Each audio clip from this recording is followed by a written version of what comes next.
짧은 시간에 정리하려면 힘들죠? 예? 까먹었다고요? 지금 뭐 3일은 민법하고 3일은 개론하고 그 얘기는 내년을 기약하고 있다는 얘기고 그런 학습 방법을 쓴다는 얘기는 무슨 말인지 아시겠어요?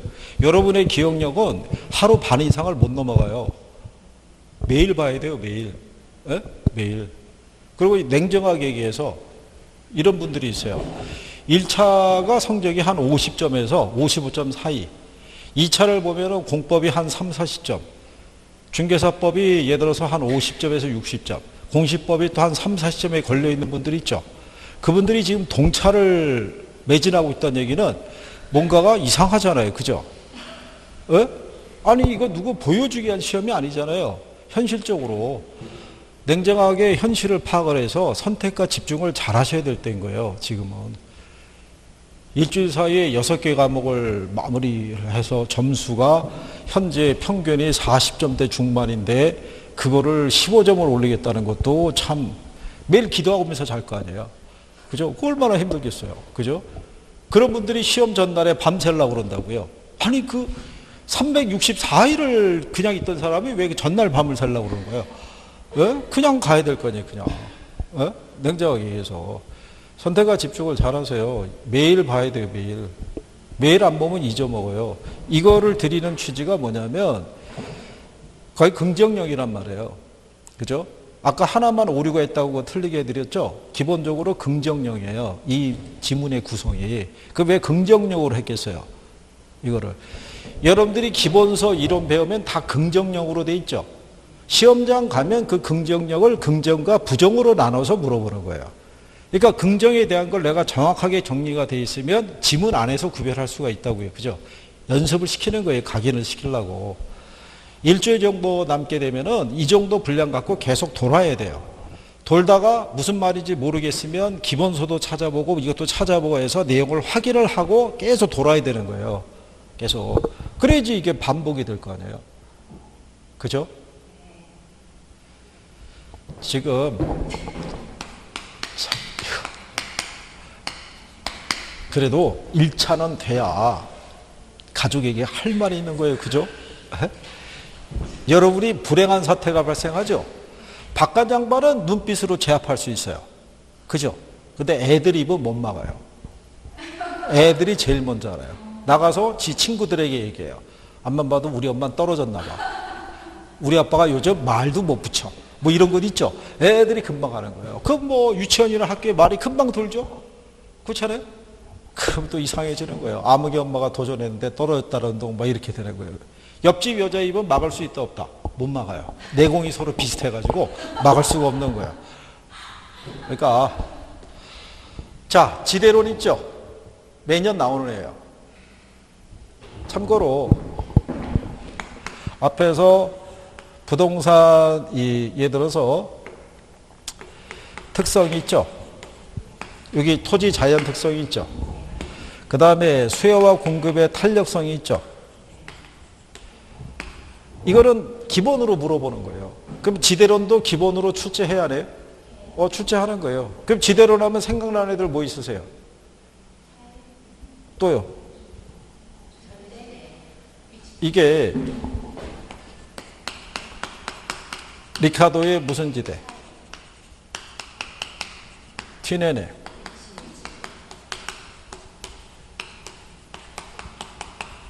마르크스의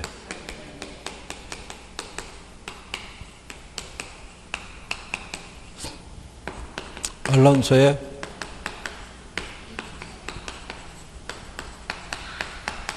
마샬의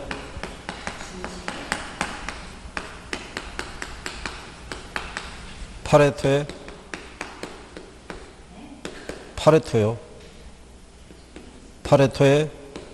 아이고 이거 잘했어. 경제지대. 이걸 제가 왜 학자들 이름까지 써주냐면요. 학자들 내요, 안 내요? 학자들 내요. 그죠? 그게 써주는 거예요. 그래서 이 학자 이름을 바꿔버리는 거예요. 작년에도 그렇게 나오는 거예요. 그렇기 때문에 학자 이름까지 같이 정리를 해줘야 돼요. 그죠? 얘네들은 뭐를 알아야 돼요? 지대 발생 원인을 알아야 돼요. 얘들은 이 성격을 알아두면 돼요. 요거를. 근데 얘들은 지대 발생 원인을 물어. 얘는 지대 발생 원인 뭐 물어봐요? 그렇죠. 비옥도. 비옥도, 희소성, 수학 체감 현상이 있죠. 예, 수학 체감 현상을 그 한계 생산물 체감의 법칙이라고 얘기를 해요. 예, 그거. 진엔의 위치 지대에서 지대의 발생 원인은 수송비, 위치의 차이에 따른 수송비 차이. 그 다음에 마르크스는 토지 소유에서 비롯되는 거예요. 토지를 소유하고 있다는 얘기는 독점적인 권리를 갖고 있는 거죠. 그러니까 그 땅의 비옥도나 위치에 관계없이 무조건 지대가 정당화될 수 있다는 거예요. 거기 지문 안에 그 지금 설명한 내용들이 다 정리가 되어 있는 거예요. 그죠? 그 지문을 읽고 얘가 이 얘기를 했다는 거를 저한테서 간단한 설명을 듣고 지문을 갖고 뭐 해야 돼요? 반복을 하시면 되는 거예요. 반복을. 대신에 이거를 받아주기 위해서는 기본적인 용어는 공부를 해봤어야 된다는 얘기죠. 그죠? 오늘 처음 듣는다는 말이 안 되잖아요. 여기 리카도 있죠? 리카도의 차액지대에서는 지대를 경제적 잉여로 봐요? 생산비로 봐요? 그렇죠? 잉여로 보는 거예요. 고전학파 경제학자니까. 그죠? 자, 알론소의 입찰지대는 뭐를 얘기해요?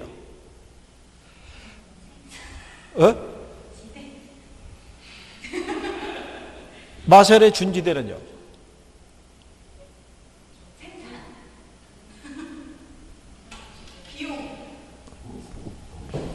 마샬은요, 지대를 순수지대하고요, 준지대라고 두 개를 명칭을 했어요. 순수지대라는 거는 토지와 같은 자연물 있죠. 예, 자연물에서 얻어지는 소득이 있죠. 그러니까 이 사람은 그 우리나라에 번역된 거는 자연의 은혜로운 선물에서 주어지는 소득이라고 주어진 거예요.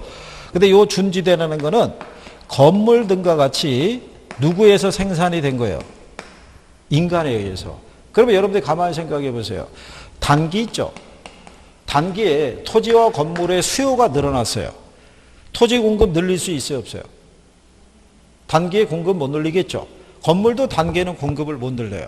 그렇잖아요. 그러면 이때 일시적으로 공급이 제한이 되잖아요. 그 수요에 비해서 공급이 부족하니까 뭐가? 가격이 상승하겠죠. 그때 얻어지는 이익을 무슨 지대라고? 준지대라고. 여기에 비춰서. 장기는 건물 공급할 수 있죠. 그러니까 장기에는 소멸되는 지대라고요. 영구적으로 존재한다면 틀리는 거예요. 그게 작년에 나온 거예요. 무슨 말인지 아시겠나요? 그럼 경제지대라는 건 뭐를 얘기를 해요? 네? 잉여? 아, 그렇죠. 1년의 초과이라고 할 수 있죠. 총 수입에서 전용 수입을 초과하는 부분이 있죠. 뺀 나머지를 뭐라고 그런다? 경제지대라고 그래요. 이거는 공급이 비탄력적일수록 발생하는 거예요. 무슨 말인지 아시겠나요? 작년에는 전용 수입의 내용을 놓고 경제지대라고 제목만 바꿔서 준 거예요.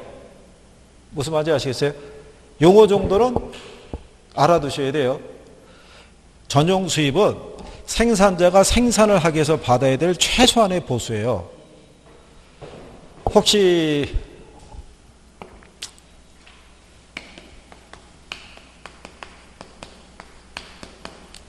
현직 변호사가 구급 공무원 시험 본 거 알고 계시나요? 우리나라 현재 그 사법고시 연수원 출신이고 현직 변호사가 구급 공무원 시험을 본 거예요. 그래서 필기 시험을 합격을 한 거예요.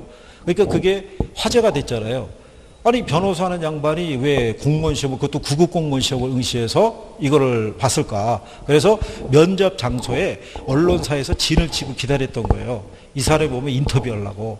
그래서 변호사가 그 사실을 알고 부담을 느꼈는지 면접 장소에는 안 나타났어요. 근데 간만에 생각해 보세요.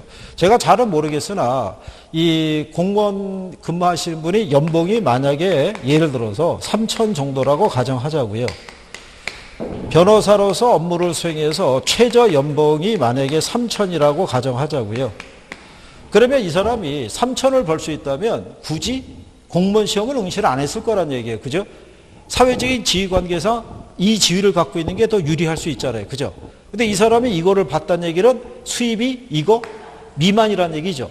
그러면 현재 일을 계속하기 위해서 받아야 될 최소한의 보수 있죠. 걔를 전용 수입이라고 그래요. 걔를 뭐라고 한다? 전용 수입.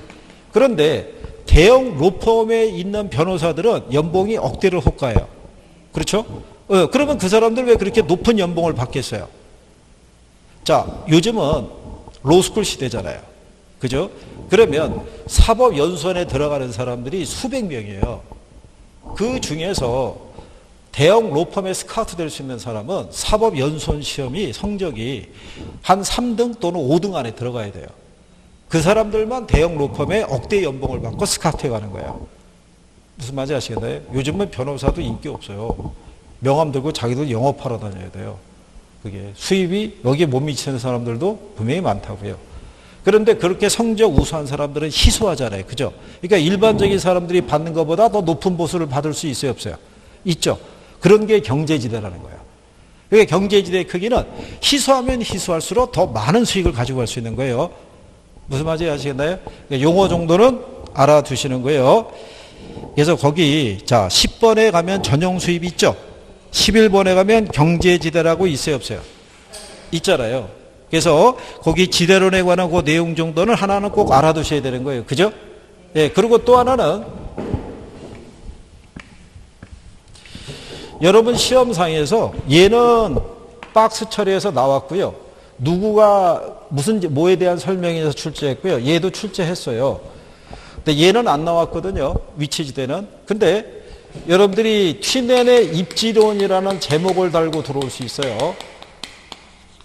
요 튀넨의 입지론이 무슨 입지론이냐면 이게 농업 입지론이에요.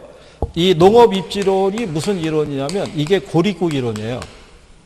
이 고립국 이론의 기초에서 무슨 지대 개념이 위치지대 개념이 만들어진 거예요. 그러니까 여러분들에게 출제할 때는 위치지대라는 제목을 갖고 출제하는 게 아니라 그냥 튀넨의 입지론이라고 출제할 수가 있어요. 단독으로 나오면. 그러면 여기서 물어보는 포인트가 뭐냐면 튀넨의 지대론에 의하면 고립국 안에 보면요. 중앙에 단 하나의 소비시장이 존재해요. 시장하고 거리가 가까우면은 뭐가 비싸진다는 얘기예요. 지대가. 왜 지대가 비싸지겠어요? 수송비가 절약이 되니까. 근데 시장으로부터 거리가 멀어지면은 수송비가 어떻게 돼요? 많이 들어가겠죠? 그럼 상대적으로 지대가 어떻게 해야 돼요? 낮아질 거 아니에요? 그러니까 지대 지불 능력의 크기에 따라 작물을 어떤 거를 경작해야 되는지가 다 정해져 있는 거예요. 위치에 따라. 그래서 시장에 가장 가까운 곳일수록 무슨 농업이 이루어지고 집약적, 외곽으로 나가면 뭐 조방적. 요거 두 가지 위치하고요. 튀넨이 얘기하는 거는 지대하고 수송비는 서로 무슨 관계다? 반비례 관계예요. 무슨 관계다? 반비례. 예, 그런 정도라도 추가적으로 정리해 놓으시면 될 거예요. 물어보게 되면 뭐 이런 정도에서 답을 유도할 수 있으니까. 그래서 거기 그 5번하고 그러니까 4번, 5번, 6번에 해당하는 것 있죠. 예, 그게 튀넨의 위치지대 고립국 이론에 관한 내용을 정리를 해드린 거예요. 예, 그래서 그 정도 정리해 두시면 되겠고요. 많이 읽어보셔야 돼요. 예? 많이. 그래서 익숙해지셔야 돼요. 그 다음에 12번에 가면 이 도시공간 구조 이론이라고 있는데요. 얘하고 묶어서 나올 수도 있어요. 지대론하고 뭐하고 도시공간 구조. 작년에 얘만 따로 나왔는데요. 여기가 뭐 있었어요? 버제스의 뭐. 그 다음에 호이트의 무슨 이론. 그 다음에 헤레스하고 울만의 무슨 이론. 네. 작년에 여기서 나온 거예요. 박스 문제로. 누가 주장했다고. 그렇죠. 미국의 도시경제학자인 해리스하고 울만이 주장했다고. 그러면 이 제목을 하는 학생들을 뭐로 찍었겠어요? 다 핵심 이론을. 근데 그 이전에 얘도 낸 거예요. 얘도 박스로. 제일 첫 번째 지문에 미국의 경제학자인 누가? 호이트가 주장한 이론이라고 준 거예요. 그럼 답이 뭐였겠어요? 선적 이론. 그런 문제가 시험장에 가시면 대여섯 문제가 그런 문제가 있어요. 읽으면서 답이 나오게끔. 그럼 그런 문제를 왜 주겠어요? 시간을 맞춰주는 거예요. 40분 안에 풀 수 있게끔. 그러니까 그런 문제를 놓치면 돼요, 안 돼요? 안 되는 거죠. 간단하게 맞추라고 주는 건데. 배열을 맞춰주는 거예요. 그러니까 장문으로만 다 주지도 않고요. 단문, 중문, 장문을 섞어주는 거예요. 그리고 지문이 있는데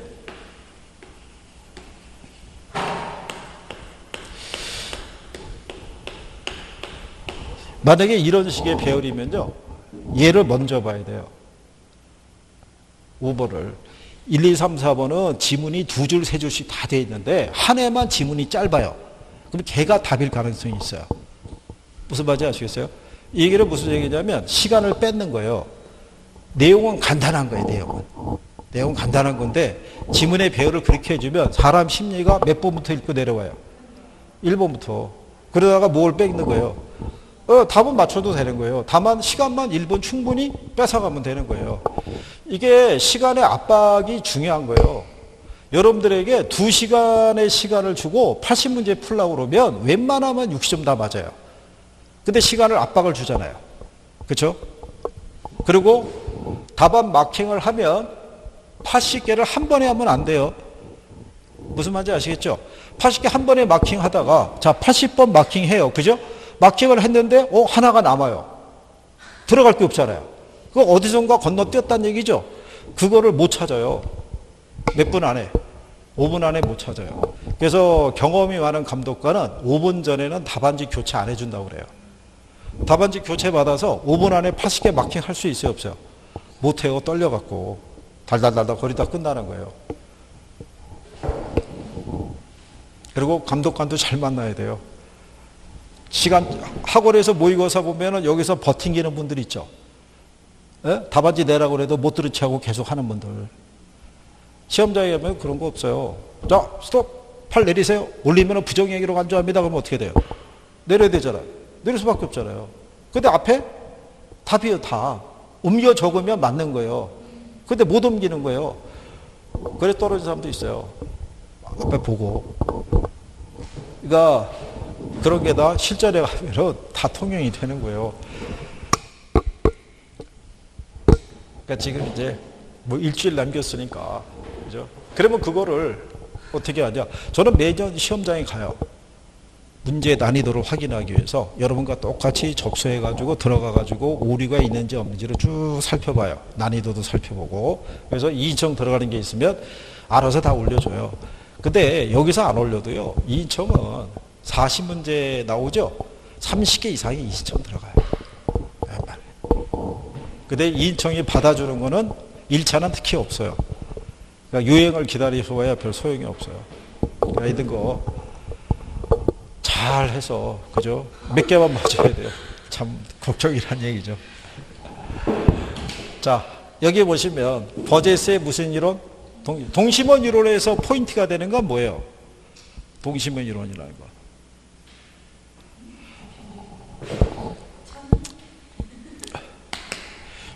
이게 1930년대 이론이잖아요.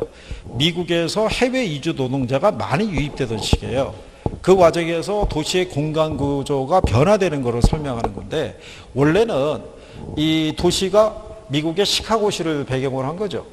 시카고라는 도시가 예전부터 이 갱들이 유명했던 도시예요. 그래서 범죄 발생률이 무지장이 높았던 도시예요. 그래서 이 도시 안에서 범죄 발생률이 어디에서 제일 많이 발생하는지 그거를 원래 조사하기 위해서 만들어냈던 게 동심원 이론이에요. 그래서 이게 도시의 중심 업무 지구를 중심으로 무슨 지대가 있어요? 그 다음에 뭐 서서득층, 그 다음에 1930년대 미국의 사회상은요, 중산층 이상에 해당하는 사람들은 여기 통근자 지대 있죠? 주거가 여기 있고 학교도 여기 있는 거예요. 그러니까 주부가 자녀들 데리고 여기서 생활하고요. 남편만 차량을 여기에서 통근하는 거예요, 도심으로. 그래서 무슨 지대가? 통근자 지대, 위성지구라고 그래서 별도로 생겨났다고 생각하시면 돼요. 근데 버제스의 동심원 이론상에서는 얘들을 더 중시해요. 얘가 만들어지는 게 뭐냐면 우리나라도 외국계 근로자들이 우리나라에 들어오면은 뭐부터 얻어야 되면 일자리 얻어야겠죠. 예, 그럼 우리나라도 보면은 왜 구로공단이라는 것도 있고 안산에 가면 뭐 시화공단 이런 공단이 있잖아요. 그러면 공단 주변에서 뭐를 얻어야 돼요? 방을 얻어야 돼요. 소액주택들은 벌집 들어보셨나요? 방이 있으면 4분 해가지고 4명이 쓰는 거예요. 4명이. 4명이 왜 방 하나 갖고 4명이 살 수 있는 게 뭐냐면 두 사람은 오전 근무고 두 사람은 야간 근무인 거예요. 이게 중국의 사는 방식이고 우리나라는 방 하나 갖고 둘이 쓰는 거예요. 이렇게. 그러니까 주거 환경이 어떻게 돼요? 열악하죠. 네, 그러니까 걔들이 거주하고 있는 데가 여기라고요. 점이지대 안에 보면은 점이지대 안에 내측이 있고 뭐가 있어요? 외측이 있죠. 그러니까 내측이 공장이 있고 외측이 불량 주거지가 있는 거예요. 그러다가 돈이 좀 모아지면 여기로 벗어나기 시작하는 거예요. 그러면서 공간이 분화된다는 거예요. 그러니까 얘는 당연히 외곽으로 갈수록 주거 환경이 개선이 되죠. 그러니까 도시 문제가 감소하는 거예요. 그죠? 그리고 점미지대에 위치하고 저소득층의 위치를 출제를 했었어요.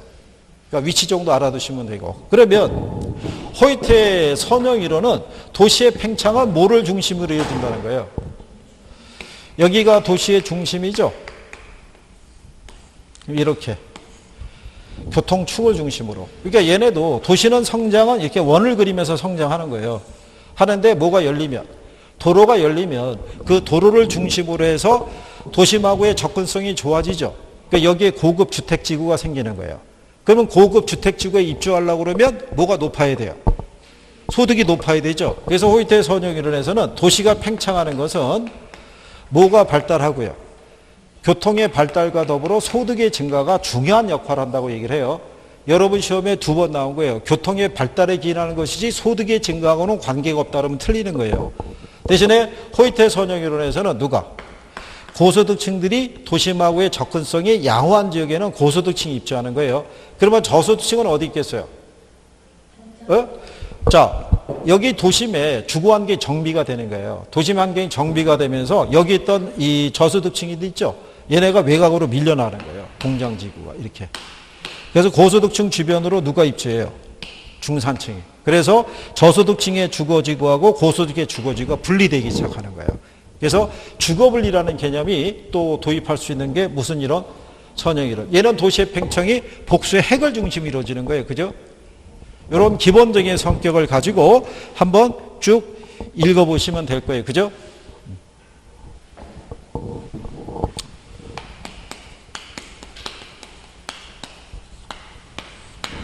거기 13번에 주어져 있는 입지론에서는요, 그냥 간단하게, 베버가 얘기하는 3대 인자 있죠?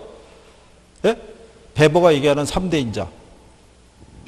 예? 3대 인자. 여러분 시험에 나왔던 거. 뭐 있었어요? 예? 거기, 자, 2번 지문을 보시면, 13번의 2번을 보면, 공업 입지 이론 중에서 베버의 최소 비용 이론은 산업 입지에서 가장 중요한 거는 수송비, 임금, 직접 이익 등인데, 그 중에서 가장 뭐를 중시했다고 그랬어요? 수송비. 그걸 예전에 여러분 시험에는 직접 이익을 가장 중시했다 그래서 틀리게 한번 출제해 준 거예요. 그렇죠? 자, 여러분들이 보시면 중량이 증가하는 산업은 시장에 입지하는 게 유리해요. 원료 산지에 입지하는 게 수송비를 절약할 수 있어요. 예? 중량이 증가하면 어디 입지하는 거예요? 시장. 우리가 주식이 거래되는 데가 증시라고 그러죠. 증가하면 시장으로 가는 거예요. 그죠? 기업에서 구조조정하면 감원한다고 그러죠. 중량이 감소하면 원료 산지에 입지하는 거예요. 무슨 말인지 하시겠죠? 우리가 불교 믿는 사람을 불자라고 그러죠. 예, 불변이면은 자유입적이에요. 자유입적. 예, 그래서 크레탈러의 중심지론에서는요, 그거 하나만 기억해 보시면 돼요. 자, 도시의 규모가 크고요. 가만히 보시면, 자, 이런 거예요. 대전이 있고요. 뭐, 세종이 있고, 거기가 기억이 안 나네요. 또 이게 뭐 A죠. 여기 백화점이 있어요, 없어요? 여기 백화점 없죠? 여기도 백화점 없어요. 여기 여기가 저기였군요. 옥천. 옥천도 백화점이 없어요. 그죠? 예. 근데 여기는 백화점이 있어요, 없어요? 있죠. 그러면 얘가 중심지예요. 얘네가 배후지예요. 요 중심지로부터 재화 서비스를 제공받는 지역을 우리가 배후지라고 얘기를 해요. 그죠? 여기가 인구가 제일 많죠. 여기가 백화점이 없는 이유가 백화점이 들어서려고 그러면 고객 인구가 50만 이상은 돼야 돼요. 그지 백화점이 들어올 수 있는 거예요. 이 도시 안에는 백화점 부지는 있어요. 부지는 있지만 아직 들어서기는 힘들 거예요. 인구가 50만 이상이 돼야 되니까 아직도 한참 남았다고 보시면 돼요. 예, 충청도에 가면 천안이라는 도시 있죠. 거긴 백화점이 있어요. 인구가 50만 이상이에요. 그죠? 근데 저쪽에 있는 서산 당지는 백화점이 없어요. 인구가 20만도 안 넘어가요. 무슨 말인지 아시겠죠? 그러면 이렇게 규모가 큰 애들은 백화점이 하나가 아니라 그 이상도 있을 수가 있죠. 근데 얘들은 그게 안 되잖아요. 그죠? 그럼 이렇게 규모가 큰 도시들은 공간상에 분포하고 있는 숫자가 많겠어요? 적겠어요? 에? 적겠죠. 아니, 우리나라의 광역시가 몇 개나 되겠어요? 우리나라 광역시가 6개밖에 없어요. 그죠? 그렇잖아요? 대전과 같은 규모를 갖고 있는 도시가 공간상에 분포하고 있는 숫자가 많겠냐고요? 적을 거 아니에요. 그거 정도 기억하시면 돼요. 크리스탈의 중심지론이 그거 얘기하는 거예요. 중심지라는 게 도시를 얘기하는 거예요. 도시. 그러니까 그 도시에서 제공되는 서비스 있죠. 서비스는 도시의 규모가 크면 클수록 다양하다는 거예요. 그렇죠? 근데 규모가 적으면 적을 수밖에 없죠. 그러니까 이런 애들은 공간상에 분포하는 숫자가 많고 상대적으로 거리가 가깝지만 이런 애들은 거리가 어떻게 돼요? 멀리 떨어져 있다고요. 무슨 말인지 아시겠나요? 그래서 크리스탈의 중심지론이 재화의 도달거리와 최소 요구치의 관계를 설명하는 이론이에요. 그러니까 걔네는 그런 제목 정도만 알아두셔도 될 거란 얘기예요. 그 다음에 작년에 이론으로 나왔을 때 레일리의 소매인력 법칙이 나왔어요. 그죠? 자, 레일리는 고객을 끌어당기는 유인력이 있죠. 유인력은 도시의 크기에 뭐하고요? 비례하고 거리의 제곱에 뭐한다? 예, 작년에 이거 반대로 해서 출제해 준 거예요. 그죠? 그런데 A 도시하고 B 도시의 크기가 같으면 경계는 정확하게 중간이 되겠죠. 근데 A 도시가 B 도시보다 크다면 경계는 어느 도시 쪽에? 예? 규모가 작은 B 도시 쪽에. 또 A 도시로 봤을 때 멀리 떨어진 곳에 위치하는 거예요. 이론으로 물어볼 수 있는 건 요거 두 개예요. 무슨 말인지 아시겠죠? 그러니까 그거 정도 기억하시면 될 거예요. 그래서 거기 자 10번 지문을 보시면 레일리의 소매인력 법칙에 의하면 만약 X도시가 Y도시보다 크다면 상권의 경계는 A도시 쪽에서 더 멀게 결정이 될 거라고 해놨죠. A도 쪽에서 X도시에서 멀다는 얘기는 Y도 쪽에서는 가깝게 결정이 된다는 얘기죠. 예, 그런 표현에 대한 거 이론적으로 뭐 그거 정도 예, 구별할 수 있으면 되겠고요.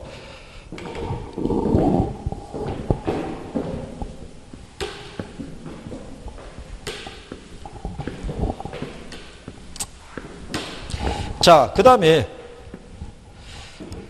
정책론은 시험 목차가 몇 개 되는지는 아세요? 정책론? 네? 시험 목차 몇 개? 이제 찍으시는군요. 맞추는 게 아니라 찍는 수준으로.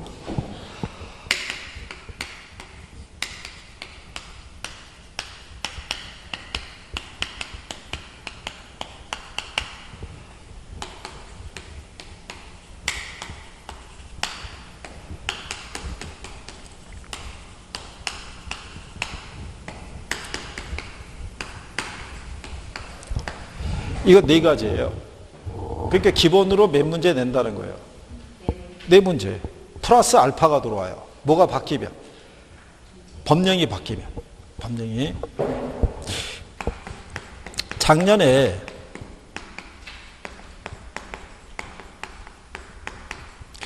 민간 임대 사업자의 업무 범위를 출제한 거 아시죠? 법령에 있는 거예요, 법령에. 여기에 해당되지 않는 거를 고르라고 출제를 했어요. 그죠? 자, 그러면 민간 임대 사업자 있죠? 중간에 보면은 민간 임대 사업하는 사람이 있어요, 없어요?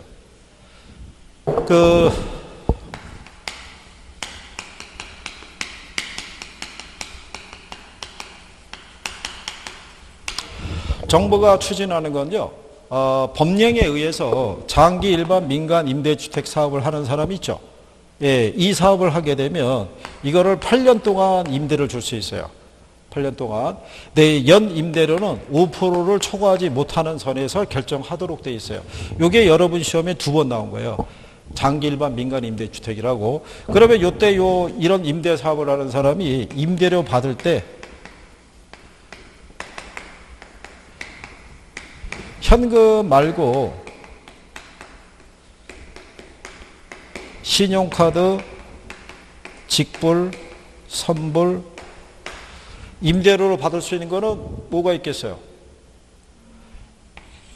현금으로 임대료 받을 수 있죠. 신용카드로도 임대료 낼 수 있어요, 없어요? 신용카드로. 직불카드는, 선불카드는. 어? 이게 개정이 된 거예요. 8월 달에. 이게 8월 16일인가 시행이 되고 있는 거예요. 이미. 무슨 말인지 이해하시겠나요? 네. 자, 그랬을 때 이 사람이 임대 사업을 할 때 임차자들에게 임대 보증금을 받겠죠. 그 보증금에 대한 보증 가입을 해야 돼요. 보증 가입을. 자, 그런데 임차자들이 임대료 제때 안 내면 이 사람이 명도나 또는 퇴거에 관한 법적인 절차를 진행할 수 있어요, 없어요? 있을 거 아니에요. 그때 여러분들 알고 있는 토지주택공사 있죠? 토지주택공사는 이 명도 퇴거 등에 관한 업무를 지원해 줄 수 있어요, 없어요? 어? 지원해 주는 거예요. 이 법은 이달 24일 날 시행이에요. 24일 날. 여러분 시험이 26일이죠? 예, 법령은 26일 기준이에요. 26일 이후로 시행되는 애들은 안 나와요. 근데 26일자까지니까 이게 언제 바뀌었냐면 4월에 바뀐 거예요. 4월에 바뀌어서 시행은 10월 달에 하는 거예요. 무슨 말인지 하시겠나요?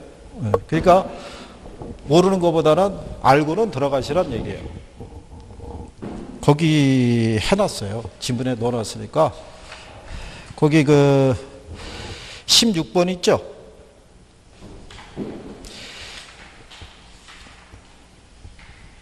자, 16번에 가시면요. 법령의 기초에서 나온 게 거기 보면은 11번 있죠. 가면은 국민임대주택, 영구임대주택, 장기전세주택 있죠. 13번에 장기전세주택은 여러분 시험에 2번 나온 거예요. 한 번은 30년, 한 번은 20년으로. 그 다음에 15번에 가면 장기 일반 민간 임대주택 있죠. 그렇죠? 여기서부터가 이제 민간임대주택 특별법에서 나오는 거예요. 그래서 거기 보시면 자 17번에는 5%의 범위 내에서 초과해서 할 수 없다는 얘기고요. 18번에는 자 임대료를 현금 또는 신용카드, 직불카드, 선불카드를 위해서 결제받을 수 있다고 해놨죠. 그리고 19번에 가면 국장 또는 지자체의 장은 민간 임대주택의 원활한 공급을 위해서 토지주택공사 또는 지방공사에게 임차일의 모집 선정 및 명도 퇴거 지원, 임대료의 부과 징수 등의 업무 지원을 해주라고 해놓은 거예요. 그러면 우리가 만약에 지문으로 뜨면요. 이걸 가지고 고민할 거라고요. 토지주택공사가 임차인을 뭐 모집한다 준다든가 아니면은 이게 사업을 지원해 주는 거는 가능하겠는데 명도 퇴거나 임차인 모집 등까지도 지원해 줄까? 이렇게 생각이 되면 틀리는 거죠. 이게 아니고 다른 걸 선택하려고 그럴 거 아니에요. 그러니까 한 번은 정리하고 들어가는 게 도움이 될 거란 얘기예요. 그래서 주택정책에서는요. 매년 시험에 나와요. 근데 얘가 아니라 임대주택 정책이 매년 시험에 일단 나와요. 그런데 올해 화제가 됐던 게 뭐냐면 민간 택지 분양가 상한제 있죠. 네. 그러니까 그 용어도 기본적으로 정리는 하고 들어가야 되는 거예요. 항상 그의 이슈가 되는 것들은 문제화하기가 쉬운 거예요. 그죠? 그래서 그런 내용들을 정책 안에다 넣어놓은 거예요. 그리고 요즘은 토지 정책 있죠. 일단은 거기 14번에 가시게 되면 정부가 시장에 개입할 때 쓰는 수단 있죠. 직접 개입이 있고 무슨 개입이 있어요. 예, 그거는 그냥 기본적으로 물어보는 거예요. 자, 정책에 가면은 직접 개입이 있고 뭐가 있어요? 간접 개입이 있죠. 여러분들이 투자론에 가면 기대 수익률하고 요구 수익률의 관계 있죠. 이런 건 그냥 기본으로 물어보는 거예요. 무슨 말인지 아시겠나요? 그리고 원금 균등하고 원리금 균등의 기본적인 성격이 있죠. 예, 원금 균등은 체감식이에요. 그죠? 우리가 가면은 원금 균등이 있고 얘가 원리금 지급의 크기를 보면 얘는 뭐예요? 체감. 원리금 균등은요. 얘는 균등이라고요. 그러니까 얘는 여기서 원금은 시간이 갈수록 뭐하고 증가하고 이자는 시간이 감소하는 것 있죠. 이거 그냥 스탠다드하게 물어보는 거예요. 이거. 항상 기본으로 물어보는 애들이 있는 거예요. 그러니까 그런 것들은 정리하셔서 직접 개입에 들어간 애가 뭔지 간접 개입에 들어간 애가 뭔지는 종류는 구별해야 돼요. 간접 개입에 들어간 애들이 주로 돈에 관련된 애들이 많이 들어가는 거예요. 개발 부담금이나 각종 세금이나 그다음에 재건축 초과이익 환수제라고 알죠? 네? 거기 재건축 초과이익 환수제라고 있어요. 그죠? 15번 문제의 9번 지문 있죠? 15번 문제의 9번 지문에 가면 재건축 초과이익 환수제라고 있어요, 없어요? 있잖아요. 현재 시행하고 있어요, 안 하고 있어요? 시행하고 있다고요. 강남에 재건축 조합 있죠? 거기다가 이거 부과한 거예요. 가구당 1억 3천인가 부과했다고요. 그래서 재건축 사업이 한때 또 위축이 됐었다고요. 이 부담금 때문에. 그죠? 요즘 이 토지 정책은요, 토지 정책 수단을 물어봐요. 그러니까 정리하실 때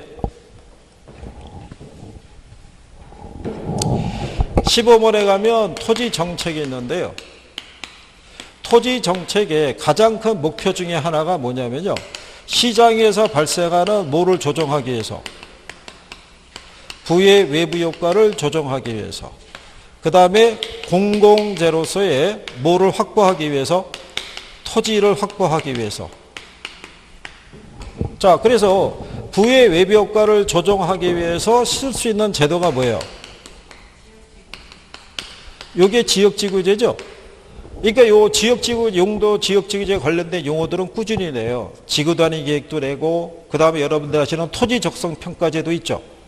그 얘기는 뭐냐면 얘 갖고는 도시성장 관리가 어려우니까 뭐를 우리가 병용할 수 있어요.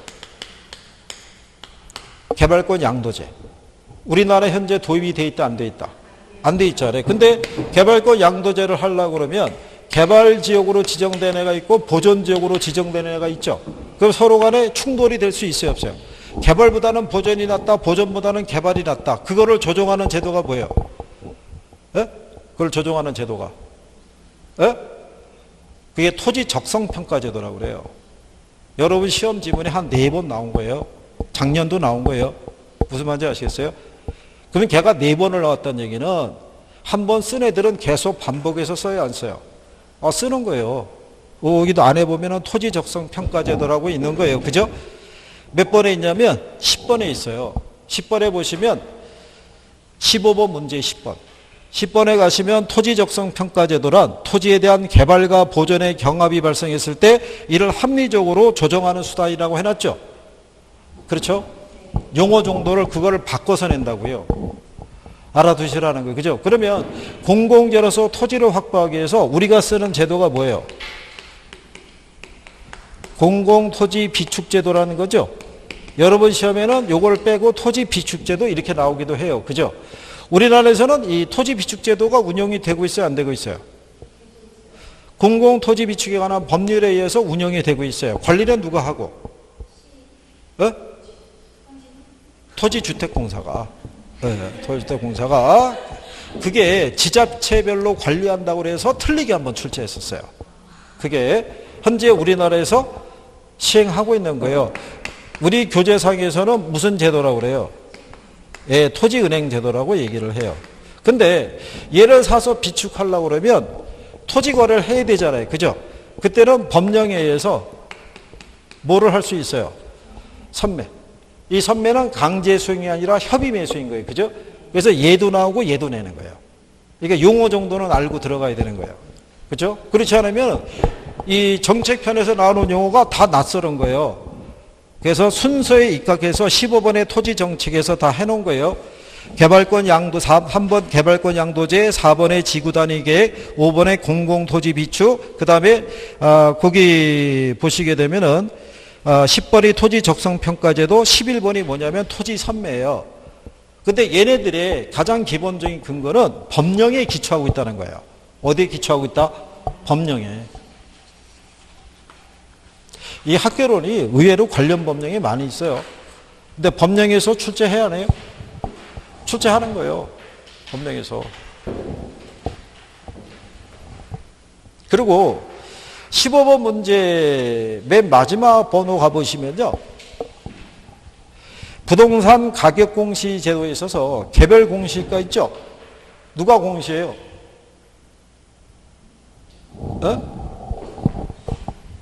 이거는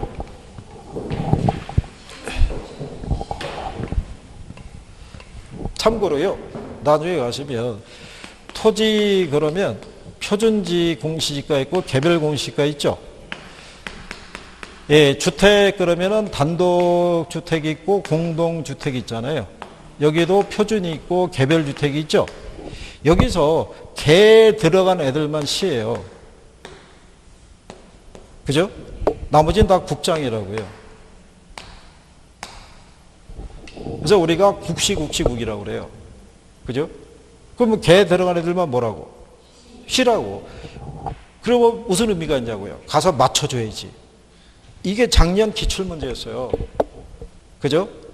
자, 부동산 가격 공시대에서 개별 공시가는 국장이 공시한다면 틀리잖아요. 무슨 말인지 아시겠어요? 누가 해야 돼요? 시장, 군수, 구청장이 해야 되는 거예요. 그러면 얘네 이신청 누구한테 해요? 똑같아요. 결정 공시처에게 이신청하는 거예요. 그죠? 무슨 말인지 아시겠나요? 그러니까 딱히 정리할 게, 그 다음에 공동주택 있죠? 얘만 전수조사하는 거예요. 얘만 표준과 개별을 구별하지 않아요. 무슨 말인지 아시겠죠? 상식적으로 보시면 공동주택에 있는 게 뭐예요? 아파트, 연립, 다세대, 한 동으로 돼 있잖아요. 한 동으로 돼 있는데 이 안에 뭐를 표준주택으로 선정하기가 어렵잖아요. 이게 전수조사하는 거예요. 전수조사. 그죠? 근데 우리나라의 이 주택은 감정원에서 하는 거예요. 한국감정원에서. 감정원에서 하니까 뭐가 많아요? 이시청이 많은 거예요.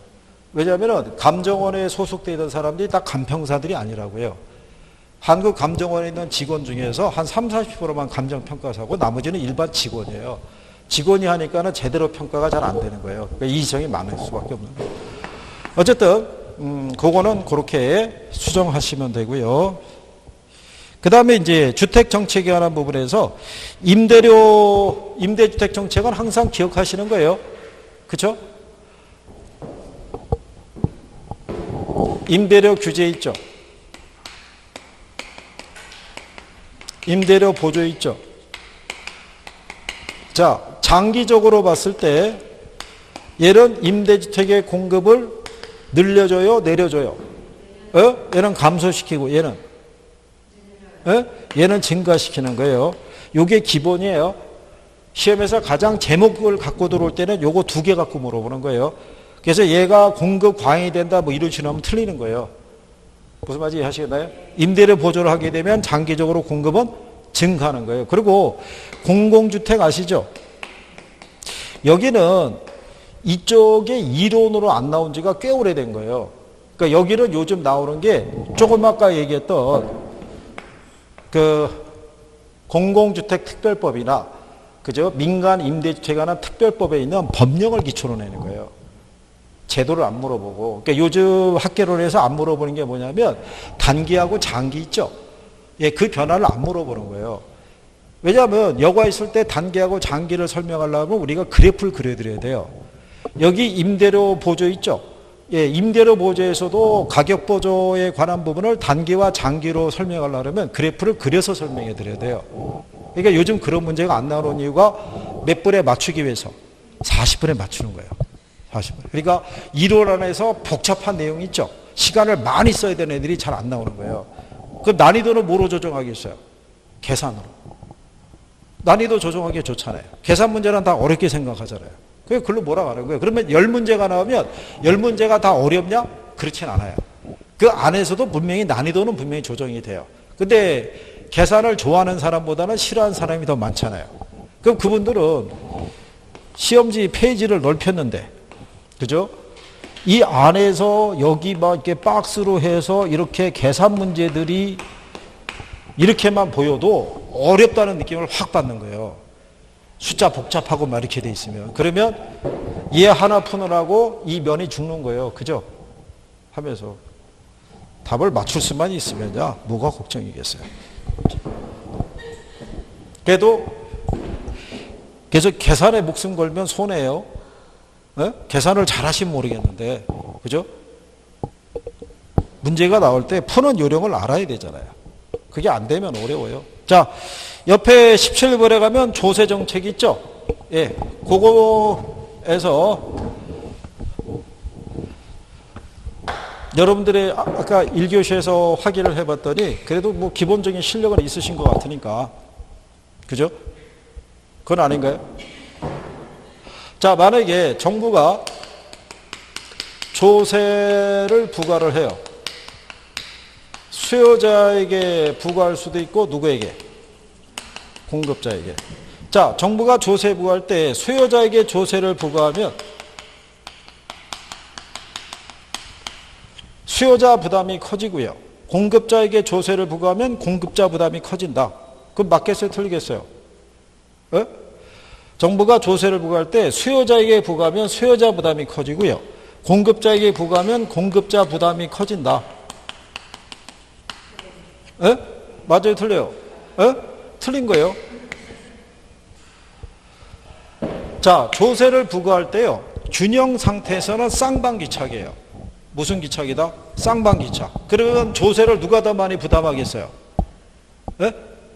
그거를 예전 여러분 시험에는 수요와 공급 곡선의 상대적 탄력성 크기에 따라서 틀려진다고 그랬는데 작년에는 뭐라고 줬냐면 수요의 가격 탄력성이 적은 쪽이 세금을 더 많이 부담한다 이렇게 해준 거예요. 그러니까 탄소 비례 논리가 들어가는 거예요. 그러니까 무슨 기착인데요?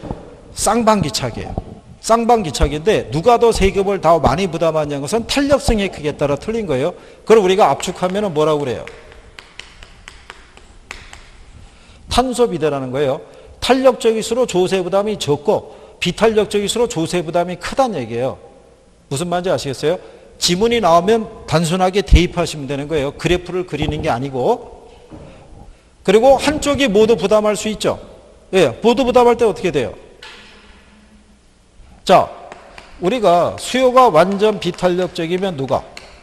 수요자가. 공급이 완전 비탄력적이면 누가?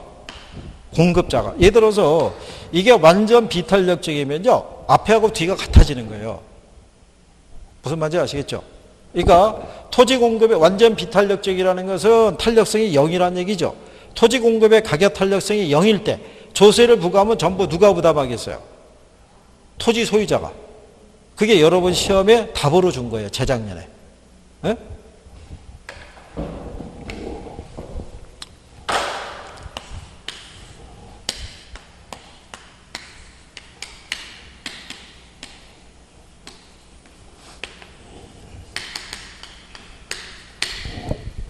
자, 이 조건하에서요. 정부가 100원의 세금을 공급자에게 부과했어요. 그죠? 예. 자, 그때 이 가격이 어떻게 돼요? 100원을 부과했어요. 가격이. 시장 가격이 어떻게 되냐고요. 예, 100원을 부과했을 때 이제 시장 부과 전에 가격이 1,000원이었고 양이 1,000평방미터였었어요. 근데 정부가 조세를 100원을 부과했어요. 부과된 이후에 가격은 어떻게 되는 거예요? 예? 자, 우리가 가격의 움직임의 변화는 크게 이렇게 얘기할 수 있어요. 그렇죠? 얘를 빼고 얘기해 보세요. 상승을 버리고. 상승을 버리고. 뭐? 예? 이게 답인 거예요. 불변이. 그죠? 왜 불변이겠어요? 자, 공급자가 자기에게 100원의 세금이 부과가 되면 공급자는 이 세금을 가격에 반영을 해서 수요자에게 전가시키고 싶겠죠. 그럼 가격을 올리려면 어떻게 해야 돼요? 이 조건하에서. 이걸 줄여야 된다. 양이 줄어야지 가격이 오르는데 완전 비탄력적이니까 양의 변화가 없잖아요. 그러니까 부과 전이나 부과 후나 가격이 똑같은 거예요. 그죠? 그럼 결국은 공급자가 1,000원 받고 팔아서 100원 세금을 다 자기가 내야 돼요. 그러니까 공급이 완전 비탄력적이면 누가? 공급자가.